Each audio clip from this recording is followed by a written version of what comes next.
বছর ৩ আগের এক রাতে বোরকা পরা একটা মেয়ে আমার কাছে রাতে থাকার জন্য আশ্রয় চায়। ব্যাপারটা গুছিয়ে বলা দরকার। গুছানো সব জিনিস মানুষ পছন্দ করে, এটাও তার বাইরে নয় নিশ্চয়। অফিস থেকে একটু লেট করে বাসায় ফিরছিলাম। কলিগ নতুন বিয়ে করেছে, তাই আভিজাত্য একটা হোটেলে ডিনার করার জন্য নিয়ে গিয়েছিল। হেঁটে হেঁটে বাড়ি ফেরা আমার পুরনো অভ্যাসগুলোর মধ্যে একটা। বর্ষাকাল ছিল, তাই বাইরে গুড়ি গুড়ি বৃষ্টি পড়ছিল। আশেপাশে সব দোকান বন্ধ। আমি হেঁটে হেঁটে এলাকায় আসতেই লক্ষ্য করলাম জাকারিয়া ভাইয়ের চায়ের দোকানের বেঞ্চে বোরকা পরা কে যেন বসেছিল। এত রাতে বৃষ্টির মধ্যে একটা বোরকা পরা লোকের বসে থাকা নজরে লাগার মতো। আমি থমকে গিয়ে ছোট চোখ করে উচ্চস্বরে জিজ্ঞেস করলাম, কে কে ওইখানে? লোকটা আমার আওয়াজ শুনে আমার উদ্দেশ্যে উঠে এসে আমার সামনে দাঁড়ালো আর বলল, আসসালামু আলাইকুম। সালামের আওয়াজ যেন সরাসরি বুকে গিয়ে লাগলো। এত সুন্দর কণ্ঠ আমি আগে কখনো শুনিনি।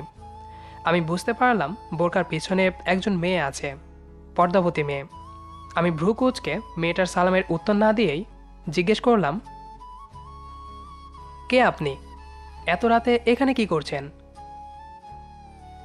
মেয়েটাও আমার কথার উত্তর না দিয়ে আমাকে জিজ্ঞেস করলো, আপনি কি মুসলিম? প্রশ্ন শুনে মেজাজ খারাপ হলো। ভ্রু কুঁচকে মেয়েটাকে বললাম, হ্যাঁ মুসলিম, কিন্তু আমার প্রশ্নের সাথে আপনার উত্তরের কোনো মিল নেই।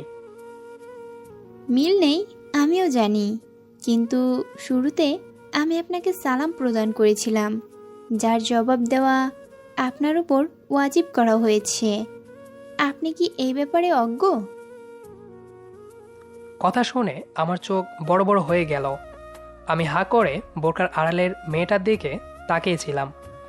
নজরটা নিচে নামিয়ে প্রথমে মেয়েটার সালামের জবাব দিলাম, ওয়ালাইকুম আসসালাম। মেয়েটা বোধহয় সন্তুষ্ট হয়েছিল। তারপর বোরখার আড়াল থেকে আবার মেয়েটা বলতে শুরু করে, আপনি কি আমাকে একটু সাহায্য করতে পারবেন? কি সাহায্য? মেয়েটার নিকাবের কালো পর্দা তার মুখ থেকে একটু দূরে সরে গেল। বুঝতে পারলাম সে দীর্ঘ নিঃশ্বাস ফেলেছে। আমি বাড়ি থেকে পালিয়ে এসেছি। আপনি কি আমাকে আজ রাত আপনার বাসায় থাকার সুযোগ দিবেন? সকাল হতেই চলে যাব। এই সাহায্যের কথা শুনেই প্রথমেই আমার মহিলা জঙ্গির কথা মনে পড়ল। এই মেয়েও যদি মহিলা জঙ্গি হয়, তাহলে বাসায় গিয়ে আমাকে মেরেই বের হবে। আর এমনটা না হলে বাসা থেকে পালিয়ে এসেছে। মেয়ে হয়তো ভালো না, ভালো মেয়েরা বাড়ি থেকে পালায় নাকি? তাই আমি মেয়েটার মুখের ওপর না করে দিলাম, দেখুন আমি দুঃখিত, এই ধরনের কোনো সাহায্য আমি করতে পারবো না। মেয়েটা যেন আমার বলা কথাটার জন্য প্রস্তুত ছিল না, তাই বলার সাথে সাথেই গিয়ে আবার বেঞ্চটাতে বসে পড়ল। এমন মনে হলো আমার আগেও অনেকের কাছে সাহায্য প্রার্থনা করেছে, সবাই আমার মতোই না করে দিয়েছে। বৃষ্টিতে মেয়ের বোরকাসহ ভিজে গিয়েছিল, তবুও মুখের নিকাব পর্যন্ত খোলার কোনো প্রয়াস ছিল না। এই অবস্থা দেখে আমার মায়া লেগে গেল। আসলে এমন মেয়েদের প্রতি মায়া একটু বেশি কাজ করে। আমার ভাবনা আবার উল্টো স্রোতে বয়ে গেল। মনে মনে ভাবলাম, বিপদে পড়েই তো মেয়েটা সাহায্য প্রার্থনা করেছে।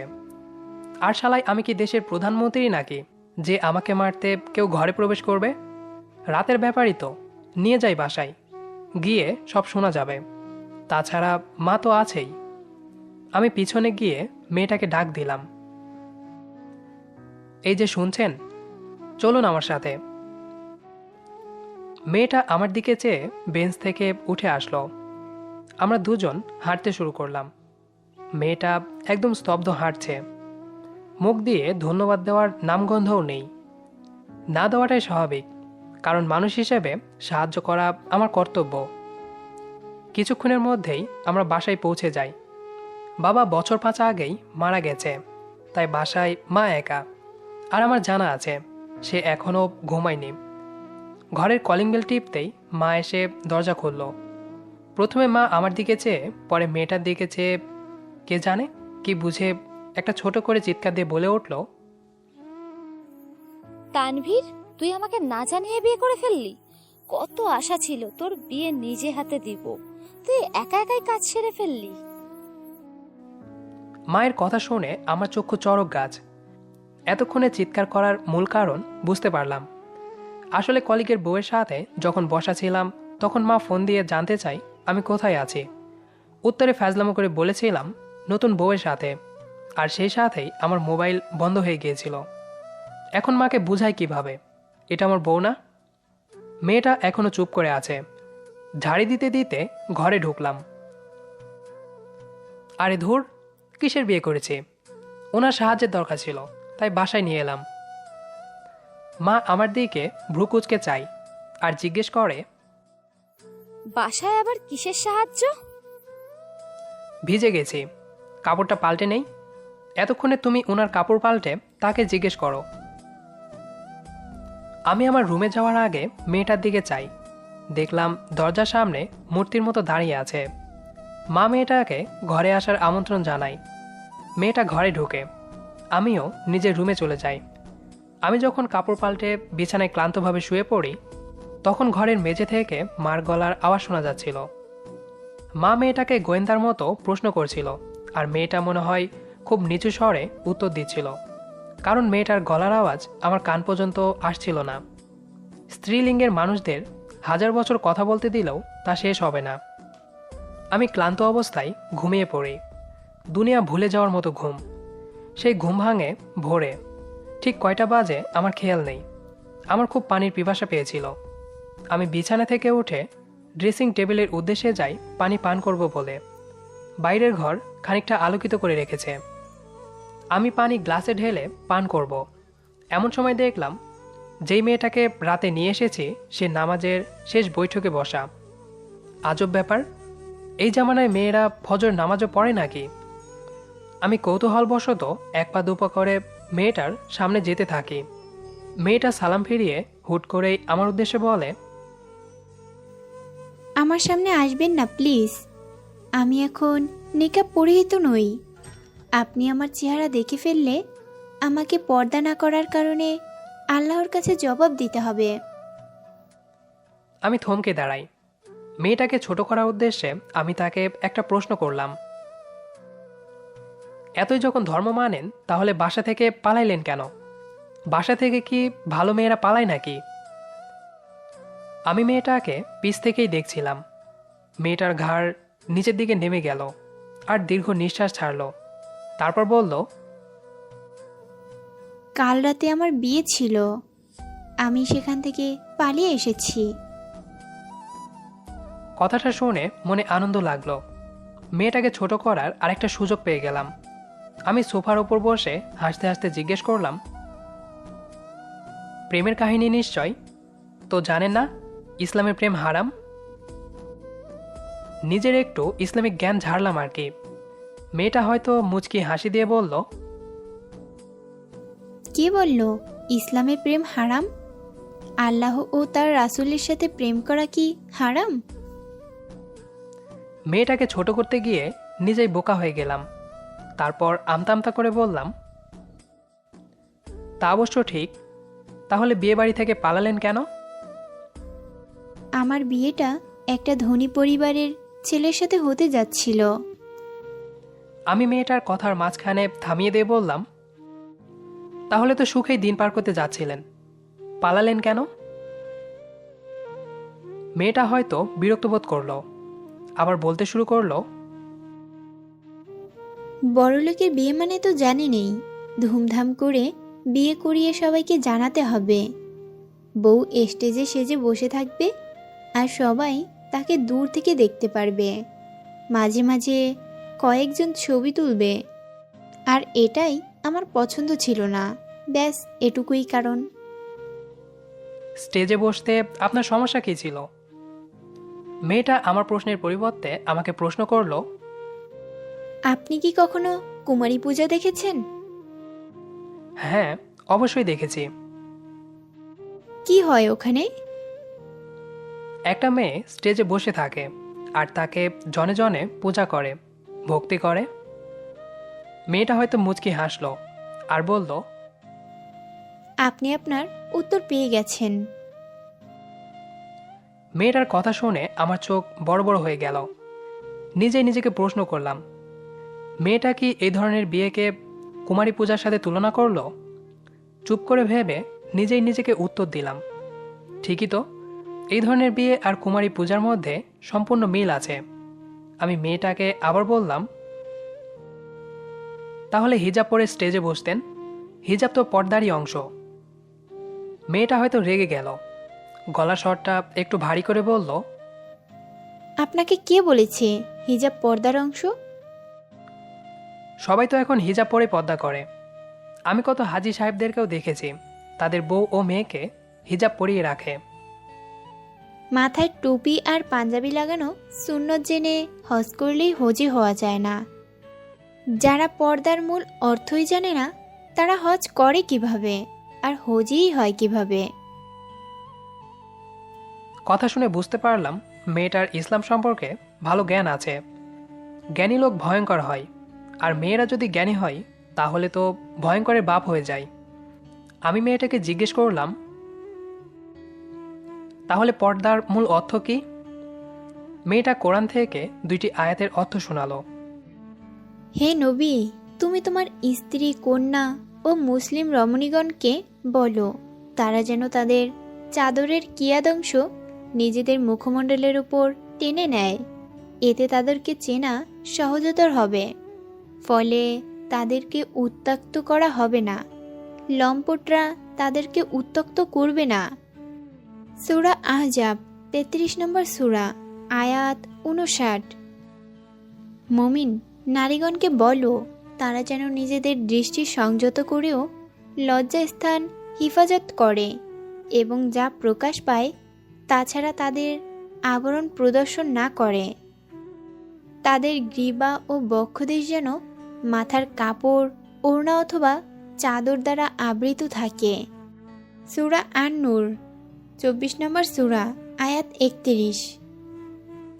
আয়াত বলার পর মেয়েটা প্রশ্ন রাখলো, এই আয়াত দ্বারা পর্দার ব্যাপারে বোঝা যায় যারা এই আয়াত মানে না অবশ্যই তারা পর্দার ব্যাপারে অজ্ঞ। পর্দার আলোচনা পুরোপুরি বুঝতে পারলাম। এবার মেয়েটাকে বললাম, তাহলে আপনি আপত্তি করেননি কেন? করেছি, কিন্তু খালা শোনেনি। আমি ভ্রুকুচকে প্রশ্ন করলাম, খালা মানে? মা বাবা কোথায়? মা বাবা ছেড়ে গেছেন অনেক আগেই, খালার কাছে বড় হয়েছি। তাহলে উনি আপনার সাথে এমন করছিলেন কেন? আপনি কি কখনো অন্যের ঋণ নিজের কাঁধে নিয়েছেন? না। তাহলে বুঝবেন না, মেয়ে মানুষ ঋণের মতো হয়, যত তাড়াতাড়ি শোধ করা যায় তত ভালো। আর অন্যের ঋণ যদি ঘাড়ে চেপে বসে তাহলে তো শ্বাস নেওয়াও মুশকিল। মেয়েটার প্রতিটা কথাই যুক্তি ভরা। আমাদের দেশে একটা প্রবাদ আছে, মায়ের বোন খালা মায়ের থেকে ভালো। আসলে প্রবাদ প্রবাদেই মানায়, বাস্তব অনেক কঠিন। আমার মেয়েটার প্রতি কৌতূহল বেড়ে গেল। আমি পর্দার ব্যাপারে আরও কিছু জিজ্ঞেস করলাম। আচ্ছা, পর্দা করতে শুধু কালো বোরখাই কেন পরেন? অন্য কোনো কালারের সাথে কি দুশ্মনী আছে? দুশ্মনী নেই, কিন্তু আপনি কি কখনো লাল, নীল, হলুদ, সবুজ আকাশে চাঁদকে উঠতে দেখেছেন? চাঁদের সৌন্দর্য কি সেখানে প্রকাশ পাবে? আমি মেয়েটার যুক্তি বুঝতে পেরে উল্টা প্রশ্ন করলাম, আপনি কি নিজেকে চাঁদের মতো সুন্দরী দাবি করছেন? এটা কিন্তু অহংকারের পর্যায়ে চলে গেল। দাবি করার কি আছে? প্রতিটা মানুষকে আল্লাহ চাঁদ, সূর্য, এমনকি সৃষ্টির জগতের সবচেয়ে সুন্দর করে সৃষ্টি করেছেন। বোঝা গেল মেয়েটার সাথে পেরে ওঠা কঠিন সত্য। সব কথার পরে যুক্তি দেয়। আমি জানতাম নাস্তিকরা ভালো যুক্তি জানে, কিন্তু ধার্মিকরা যে এত যুক্তি জানে জানা ছিল না। মেয়েটার প্রতি আমার শ্রদ্ধা বাড়তে থাকলো। হয়তো মেয়েটাকে ভালোবেসে ফেলেছিলাম। আমি মেয়েটাকে উদ্দেশ্য করে বললাম, আমি যদি এখন আপনাকে প্রেম নিবেদন করি? আল্লাহ মাফ করুক, এমন কাজের কথা ভাববেনও না।